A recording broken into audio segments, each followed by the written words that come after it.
अस्सलाम वालेकुम। मैंने इस वीडियो में हमने देखना है कि आप किस तरह से लारावेल का कनेक्शन कराते हैं अपने डाटाबेस के साथ। इसमें कुछ और भी फंक्शंस अवेलेबल होंगे, लेकिन वो मैं फ़िलहाल नहीं करूँगा, वो आगे चल के कंप्लीट एक्सप्लेन अलग सेपरेट वीडियोस में करेंगे। तो सबसे पहले जो है ना, आप इसके लारावेल के डॉक्यूमेंटेशन में आ जाएँ। अच्छा, जितना भी मैं टॉपिक कराऊँगा ना, उसका नीचे लिंक डॉक्यूमेंटेशन का दिया होगा, वहाँ से जाकर आप इसको रीड कर सकते हैं। और आपने एक और चीज़ याद रखनी है, यहाँ से आपने वेरिएंट 8x ये इसको सिलेक्ट करके रखना, ताकि लेटेस्ट वेरिएंट का आपको डॉक्यूमेंटेशन मिल जाए। इसके बाद आपने यहाँ साइड बार पे आना और यहाँ पे लिखा होगा डाटाबेस, यहाँ पे गेट स्टार्टेड, इस पे क्लिक कर देना। तो यहाँ पे आपको बता रहा होगा कि आप कौन कौन से डाटाबेस इसका कनेक्शन करा सकते हैं और किस तरह से करा सकते हैं, ये सारा का सारा नीचे लिखा हुआ है। ठीक है, अब मैं आता हूँ अपने प्रोजेक्ट की तरफ। प्रोजेक्ट में है .env ओपन कर लें। यहाँ पे आपको दिया हुआ डाटाबेस कनेक्शन, यानी मेरी जो डाटाबेस है वो कौन सी है। मेरी MySQL है, आपकी पोस्टग्रेस भी हो सकती है, जैसे यहाँ दिया हुआ है पोस्टग्रेस हो सकती है, SQLite हो सकती है, SQL सर्वर हो सकती है। इसके बाद लोकल होस्ट का जो है, यहाँ पे होस्ट दिया हुआ है, लोकल होस्ट वैसे होता है लेकिन इसका आईपी एड्रेस ही होता है। और यहाँ पे पोर्ट नंबर दिया। पोर्ट नंबर आपको निकालने का तरीका ये है कि आपने जो अगर जैप किया तो यहाँ पे इसका पोर्ट नंबर ये दिया होगा 13306। ठीक है, और यहाँ पे आपका डाटाबेस का नाम है। मेरे डाटाबेस का नाम लारावेल लिखा, लेकिन मैं यहाँ लिख देता हूँ माई डाटा। ठीक है, ये हमारा डाटाबेस होगा। और उसके बाद यूज़र नेम मेरा कोई नहीं है, और password user name sorry root है, और पासवर्ड नहीं है। तो यहाँ पे आके अब आपने लिखना लोकल होस्ट PHP माई एडमिन, और यहाँ पे आके न्यू पे क्लिक करके डाटाबेस क्रिएट करते हैं माई डाटा।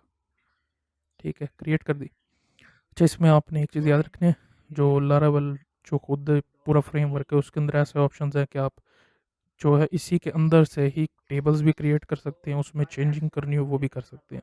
तो आपको यहाँ आके लिख के बनाने की ज़रूरत कोई कुछ भी नहीं है इस तरह की।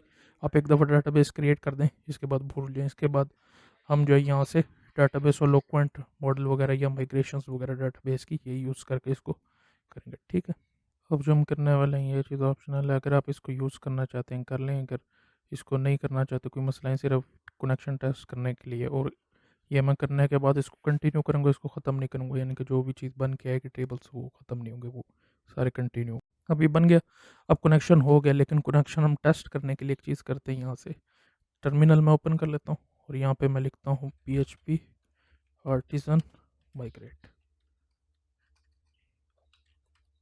ठीक है, ये देखें, इसने यहाँ बता रहा है कि माइग्रेशन टेबल बन चुके हैं ये वाली। ये मैं आगे चल के इसके ऊपर सेपरेट वीडियो बनाऊंगा कि आप किस तरह से करते हैं, अभी आपको इसको फिक्र करने की ज़रूरत नहीं। ठीक है, तो सक्सेसफुली माइग्रेशन हो गई, यानी कि जो यहाँ पे टेबल्स बने हुए थे, अगर मैं डाटाबेस में जाऊँ और यहाँ पे माइग्रेशंस के अंदर जाऊँ तो ये देखें, यहाँ पे create user table, create password reset table, create field jobs table, ये टेबल बना रहा है। यहाँ पे आके माई डाटा के ऊपर मैं क्लिक करूँ तो यहाँ पे चार के चार टेबल्स यहाँ पे बने हुए हैं पहले से। ठीक है, यानी इसका मतलब है कि आपको डाटाबेस के अंदर यहाँ पे आके करने की ज़रूरत नहीं है, आप यहीं से ही सारा कुछ मैनेज कर सकते हैं।